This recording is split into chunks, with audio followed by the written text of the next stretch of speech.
प्रश्नोत्तरी। इस कार्यक्रम के पुण्यार्चक हैं स्वर्गीय श्री नागराज सगरी 32 शेषारदी रोड आनंदा राव सर्कल बेंगलुरु, श्रीमती शोभा नागराज सगरी बेंगलुरु, पुत्री सौभाग्यवती रेखा मोहन कुमार वडकुद्रे, दामाद श्री मोहन कुमार वडकुद्रे, पौत्री कुमारी निकिता मोहन कुमार वडकुद्रे, पौत्री कुमारी रचिता मोहन कुमार वडकुद्रे कोल्हापुर, पुत्री सौभाग्यवती प्रतिभा सदन, दामाद श्री सदन कुमार, पौत्री अर्घ्या सदन, पौत्र आगम सदन बेंगलुरु, पुत्री सौभाग्यवती सची देवी रवि कड़बी, दामाद श्री रवि कड़बी, पौत्र माहिन रवि कड़बी, पौत्री मनस्वी रवि कड़बी बेंगलुरु।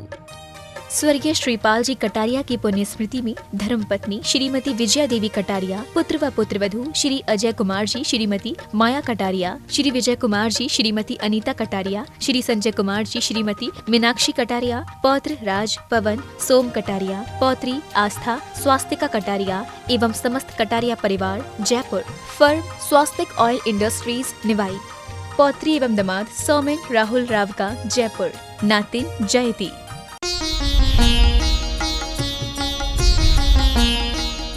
सुधा प्रश्नोत्तरी।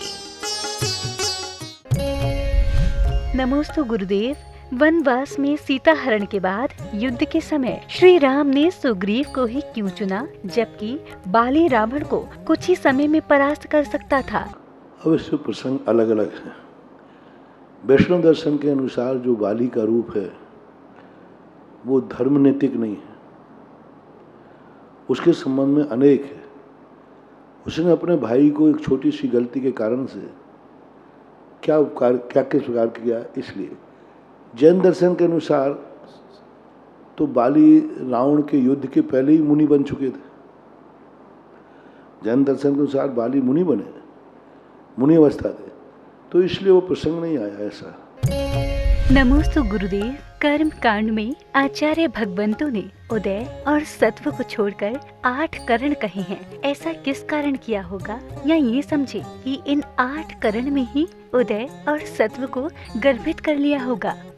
करण का अर्थ क्या समझना चाहते? 8 करण और 10 करण जो हैं उनमें अंतर्भूत कर लिए गए। कई करण तो करण होकर के भी उनको, जैसे संक्रमण में स्तूप संक्रमण है, अब स्तूप संकरणों को 10 करणों में लिखा ही नहीं है, तो करणों को एक दूसरे में अंतर्भूत कर देते।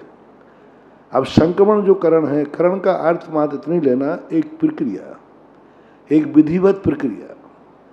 जब किसी की चीज को एक विधिवत क्रिया के, किसी प्रिंसिपल सिद्धांत के आधार पर कोई क्रिया की जाती है उसको करण बोलते हैं। यद्वत होती है वो चलती रहती है। यहाँ कौन सा करण है ना, जो विधिवत कर्मों को स्थिति अनुभाग आदि खंडक गौपुच्छ आदि एक व्यवस्था बना करके जो संक्रमण किया जाता है। स्तूप संक्रमण को संक्रमण इसलिए नहीं मानते, उसमें कोई व्यवस्था नहीं है, कोई अनुशासन नहीं, कोई उसका कोई कंसेप्ट ही नहीं, कोई सिद्धांत ही नहीं है, कोई फार्मूला नहीं है। बस उद्यावली में गया अपने हिसाब से, यहाँ से गया था उदय में जाने के लिए, स्तूप संक्रमण का निषेध का पुण्य, और वहाँ जाकर के सामने वाली पार्टी मजबूत देखी, उसी में लुढ़क गया। अब यहाँ सत्ता में गया था उदय के लिए, लेकिन वहाँ उदय में था कोई बलजोर आदमी, उसी में ढल जाता है। और जो संक्रमण आदि, तो करण का अर्थ ही होता है जिसकी एक विधि हो, व्यवस्था हो, परिणाम निश्चित हो, इसी विधि में चलेगा तब ये संक्रमण होगा। उदय और सत्य को छोड़ने का मूल कारण, जैसे मैंने कहा कि वो करण नहीं है, उदय की कोई प्रक्रिया ही नहीं, सामान्य उदय चलता रहता है, उसमें कोई प्रक्रिया विशेष नहीं है। उदीर्णा की प्रक्रिया होती है, उदीर्णा के लिए एक विशेष परिणाम चाहिए, उदय के लिए कोई विशेष परिणाम नहीं चाहिए। जैसे अभी हमने परिभाषा बनाई कि कहीं कहीं करणों को इसलिए गौण कर देते हम कि उसमें कोई उदय के लिए कोई प्रक्रिया है ही नहीं। कर्म की अपने आप सत्ता में उदय आएगा, तुम कुछ भी मत करो, कोई परिणाम मत करो, कुछ भी मत करो। जय कालेन तवेण भूत्र सम कम पुगलम जैन, अपने आप वो उदय में आएगा। तुमने क्या किया? कुछ नहीं किया उदय में, लेकिन उदीर्णा के लिए नाना प्रकार के परिणाम चाहिए।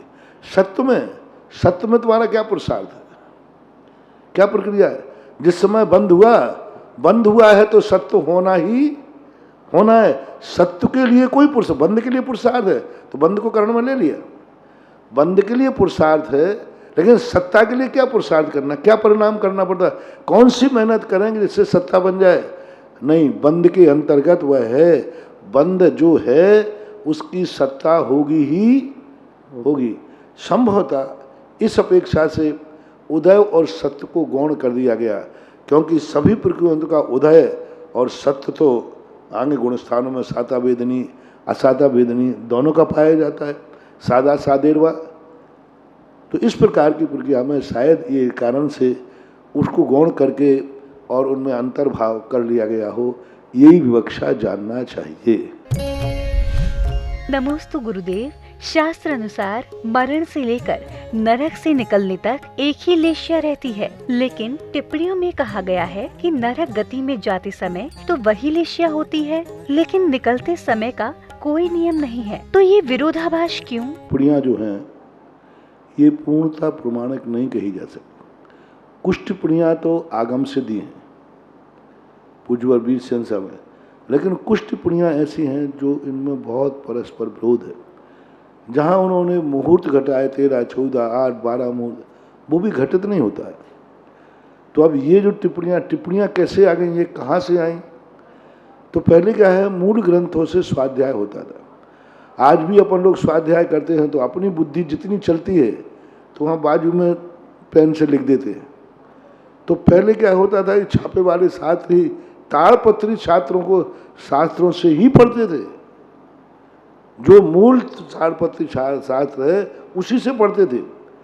तो जो पढ़ने वाले लोग होते थे, महाराज हों या आप हों, तो अपनी बुद्धि चलती है तो वहाँ पर जाकर के उन्होंने लिख दिया कि ये कहते कहते। अब वो टिप्पणी लिखी गई, पहले इतने ज़्यादा ग्रंथ तो होते नहीं थे, एक अब उस मूल प्रति में लिख दिया, वो मरण को प्राप्त हो गए। बाद में उस मूर्ति की पांडुलिपि की गई, तो पांडुलिपि करने वाले ने जो जैसा का पन्ना पे लिखा था वैसे के वैसे लिख दिया। वो बेचारे क्या करता, उन्होंने कहा तो उसने नीचे टिप्पणी डाल दी। तो ये टिप्पणियां जो हैं, इसलिए ये टिप्पणियां पूर्णतः घटित नहीं होती हैं, क्योंकि आते समय जो लेश्या का परिणाम है वही परिणाम लेश्या का रहे, ऐसी बात नहीं है। जाते समय तो नियम से, क्योंकि नरक में जाएगा तो वही लेश्या होगी, तभी जाकर के लेश्या, क्योंकि अपर्याप्त अवस्था में भी उनकी वही लेश्याएँ होती हैं जो लेश्याएँ उन नीचे से नरकों में हैं। लेकिन आते समय लेश्या का कोई परिणाम नहीं होना चाहिए। कुछ मान लो 7 नरक का फिर भी मान लें, लेकिन अन्य लेश्याओं वाले जो आते हैं, तीर्थंकर भी आएंगे 3री 4थी नरक से, इनके लिए अपन उन टिप्पणियों में ज़्यादा उलझेंगे तो बहुत उलझ जाएंगे। टिप्पण को नोट्स मानना चाहिए, बस पढ़ के छोड़ देना चाहिए, ज़्यादा उन पर जोर नहीं देना। नमोस्तु गुरुदेव। क्या छींकने का संकेत भी शुभ या अशुभ होता है? ये निमित्त शास्त्र कहलाते हैं। ये निमित्त शास्त्रों से संकेत मिलता है। छींक का है, अंगों का फड़कना का है, कोई भी जानवर का निकलना आदि का, ये निमित्त शास्त्र हैं। इनके सगुन होते हैं, बराबर होते हैं, प्रभाव पड़ता है। लेकिन अब वो स्वयं की छींक का अलग प्रभाव है, ऊपर करके छींक रहा है कि नीचे करके छींका के, पूरा सबके प्रभाव है। तो अब इनका बिल्ली रो रही है, अब बिल्ली तो क्या, वो अपने दुख के लिए रो रही है, वो तो उसका बच्चा गुम गया इसलिए रो रही है।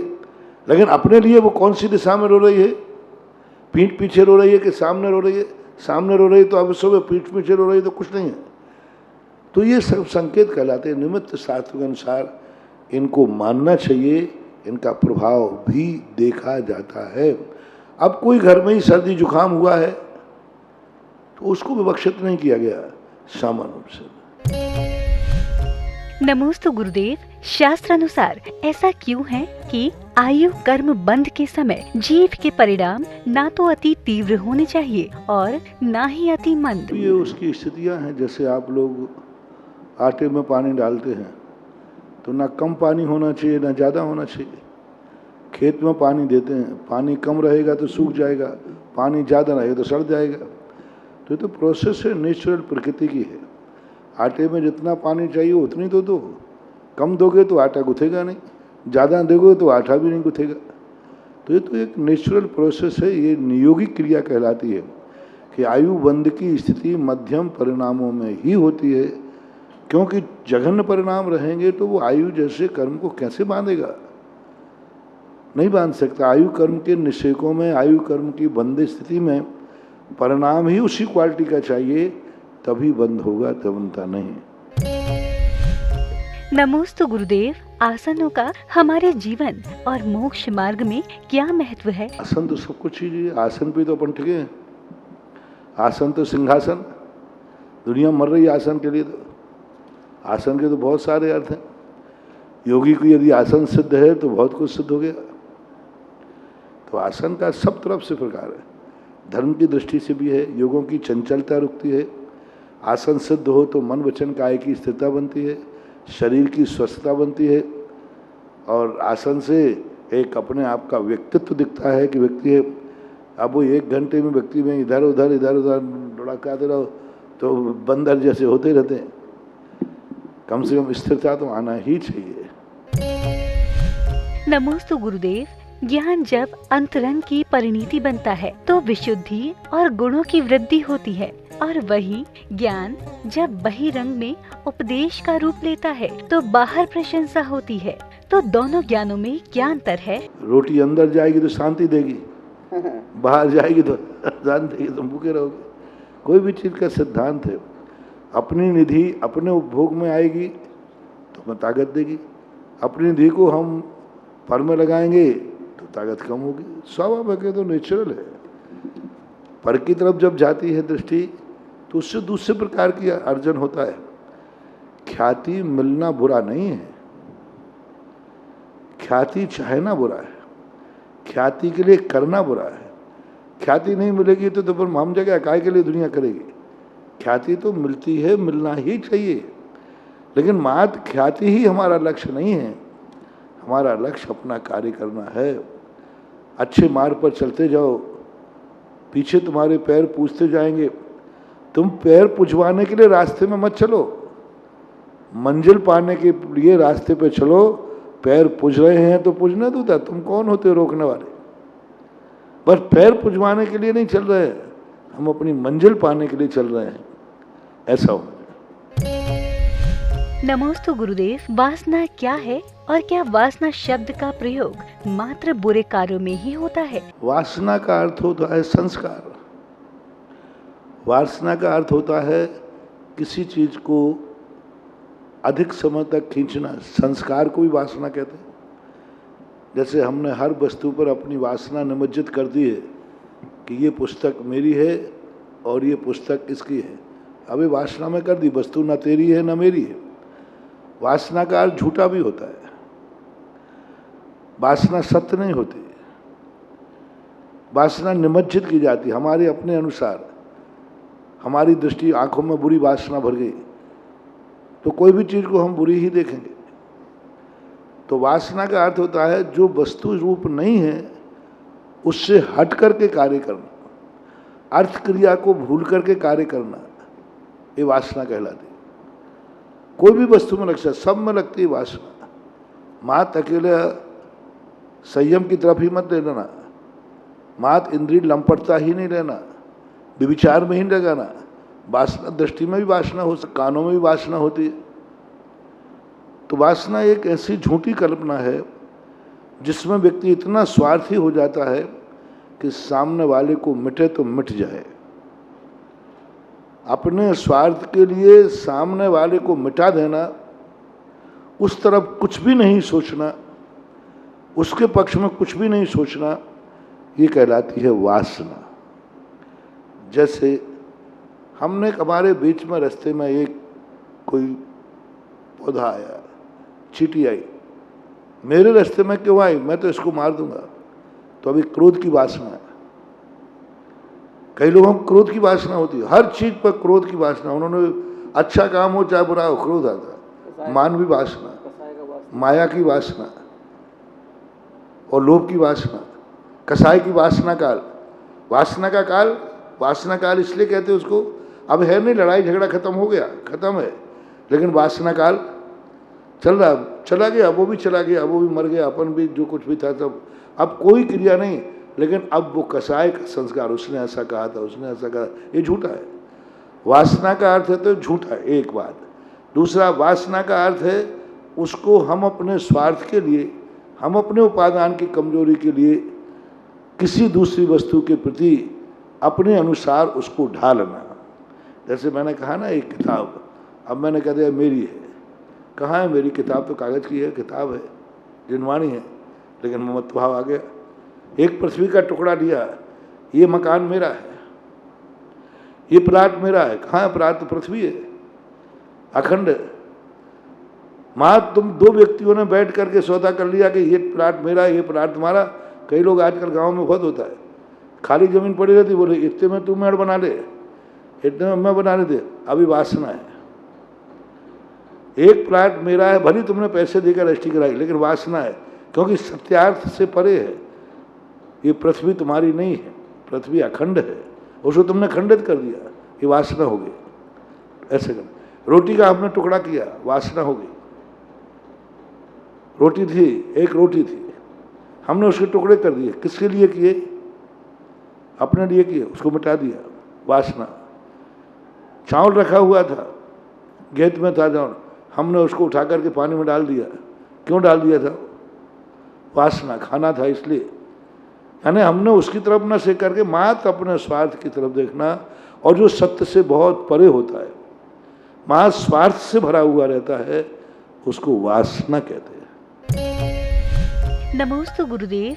विदेह क्षेत्र में तीर्थंकरों की मोक्ष प्राप्ति के बाद जो नए तीर्थंकर आते हैं, तो क्या उनके नाम पहले से ही निश्चित होते हैं या पूर्व तीर्थंकरों के नाम पर रखे जाते हैं? इसके संबंध में कोई एकांत मत नहीं मिल रहा है। वही उनके नाम रखे जाते हैं, ऐसा कोई स्पष्ट उल्लेख नहीं मिला। क्योंकि 160 तीर्थंकर होते विदेह क्षेत्र में, यदि 20 ही तीर्थंकर हों तो पुनरावृत्ति हो। उस पर मैंने बहुत चिंतन किया। चर्चा में है, मुझे आगम में तो लिखा हुआ मिला नहीं। चर्चा में है कि वो तीर्थंकर जाते हैं, उसी तीर्थंकर नाम के दूसरे तीर्थंकर हो जाते हैं, सिमंदर आदि। कैसे होंगे? 160 तीर्थंकरों के पहले तो नाम बताइए, और 160 नगरियों में तीर्थंकर होते हैं, एक नाम कैसे? अब तीर्थंकर के नाम के अनुसार तीर्थंकर दूसरा होता है, या नगरी के अनुसार उस नगरी में जन्म लेने वाले का नाम तीर्थंकर सिमंदर होगा क्षेत्र में? यदि तीर्थंकर के नाम से आप तीर्थंकर करते हैं, तो सिमंदर भगवान के नाम के तीर्थंकर के होने के पहले व्यवस्था नहीं बन रही। मान लीजिए यहाँ भारतवर्ष में तीर्थंकर हैं, सिमंदर भगवान चल रहे हैं क्षमा नगरी में, कोई भी नगरी में। अब वहाँ दूसरे तीर्थंकर को आना है, वो कब आएगा? अभी ये मोक्ष जाएंगे तो खाली स्थान बच जाएगा। तो भगवान के रहते ही पंचगणना करना पड़ेगा पहले उसके 3। अब वहाँ का वो 2-3 पंचगणना बांधने वाले होते हैं, तो कुछ तो अंतराल पड़ ही जाएगा।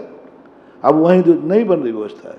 उसी तीर्थंकर के नाम पे वही तीर्थंकर आना, ये ना तो युक्त बैठ रहा है, ना आगम सम्मत बैठ रहा है, और किसी अपेक्षा नहीं बैठ रहा। क्योंकि जिस तीर्थंकर में नगरी में तीर्थंकर हैं, अन्य तीर्थंकर में 32 विदेह होते हैं। एक तरफ के 8 विदेह, 8 विदेह में एक तीर्थंकर जरूर कम से कम रहेगा। 8 नदी के उस तरफ है, उनमें एक रहेगा। यानी 8 तीर्थंकर यदि नहीं है, कम से कम कितने तीर्थंकर रहेंगे? 8 नगरियों में से एक। 8 नगरियों में एक तीर्थंकर जरूर होगा, वो किसी एक में हो सके। अभी पहला तीर्थंकर यहाँ है, मान लीजिए पहली नगरी में, दूसरा तीर्थंकर इस नगरी में तो नहीं जन्मा, वो दूसरे में होगा, तो वो सिमंदर नाम कहाँ पड़ेगा? तो इस नगरी के तीर्थंकर का नाम था सिमंदर। अब आप कहो कि फिर विद्यमान 20 तीर्थंकर कैसे माने जाएंगे? विद्यमान इसलिए माने जा रहे हैं कि महावीर स्वामी के बाद अभी वही तीर्थंकर चल रहे हैं और चलेंगे। एक पूर्व कोटि का उसकी आयु है उनकी लगभग। तो महावीर स्वामी को अभी का 2-2.5-3 हजार हुए।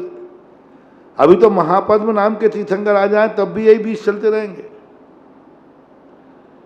क्योंकि महापद्म नाम को ज़्यादा वर्ष नहीं, 84,000 वर्ष कुछ कम, और ये तो एक पूर्व कोटि वर्ष की आयु है। इसलिए यह चर्चाएं तो हैं, लेकिन यह बात अभी आगम में कहीं प्रमाणिक सिद्ध नहीं हुई कि विदेह क्षेत्र में जिस तीर्थंकर का निर्माण होता है, दूसरा तीर्थंकर उसी नाम से होता है। ये कहाँ पर लिखा, कैसे लिखा, कहाँ से चर्चा चालू हुई, ये आप लोग खोजें, मैं भी खोजता हूँ।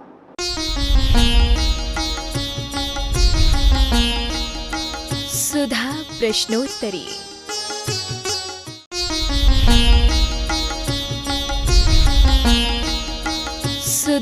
प्रश्नोत्तरी। इस कार्यक्रम के पुण्यार्जक थे स्वर्गीय श्री नागराज सगरी 32 शेषारदी रोड आनंदाराव सर्कल बेंगलुरु, श्रीमती शोभा नागराज सगरी बेंगलुरु, पुत्री सौभाग्यवती रेखा मोहन कुमार वडकुद्रे, दामाद श्री मोहन कुमार वडकुद्रे, पौत्री कुमारी निकिता मोहन कुमार वडकुद्रे, पौत्री कुमारी रचिता मोहन कुमार वडकुद्रे कोल्हापुर, पुत्री सौभाग्यवती प्रतिभा सदन, दामाद श्री सदन कुमार, पौत्री अर्घ्या सदन, पौत्र आगम सदन बेंगलुरु, पुत्री सौभाग्यवती सची देवी रवि कड़बी, दामाद श्री रवि कड़बी, पौत्र माहिन रवि कड़बी, पौत्री मनस्वी रवि कड़बी बेंगलुरु। स्वर्गीय श्रीपाल जी कटारिया की पुण्य स्मृति में धर्मपत्नी श्रीमती विजया देवी कटारिया, पुत्र व पुत्रवधू श्री अजय कुमार जी, श्रीमती माया कटारिया, श्री विजय कुमार जी, श्रीमती अनीता कटारिया, श्री संजय कुमार जी, श्रीमती मीनाक्षी कटारिया, पौत्र राज पवन सोम कटारिया, पौत्री आस्था स्वास्तिका कटारिया एवं समस्त कटारिया परिवार जयपुर। फर्म स्वास्तिक ऑयल इंडस्ट्रीज निवाई। पौत्री एवं दामाद सौमिन राहुल रावका जयपुर। नातिन जयती।